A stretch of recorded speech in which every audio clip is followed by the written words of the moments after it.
वो भी सजाते हैं, महफिलें हम हैं। हमारे और उनमें फर्क ये होता है कि वो अपनी महफिल के इख्तिताम पर हाथ झटक के चले जाते हैं, और हम जब अपनी महफिल का इख्तिताम करते हैं तो बाअदब खड़े होकर के अपने नबी की बारगाह में पेश करते हैं। अरीजा ये कहते हैं, या नबी सलाम अलैका, या रसूल सलाम अलैका।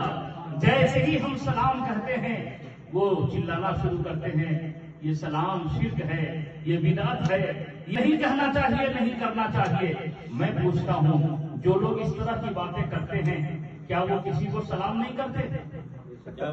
क्या वो किसी को सलाम नहीं करते?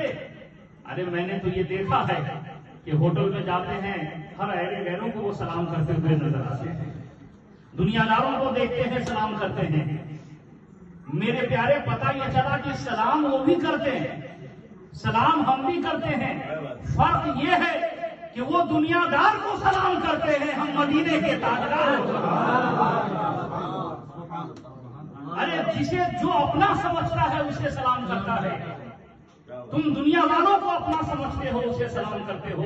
हम मदीने वाले को अपना समझते हैं, उसे सलाम करते हैं।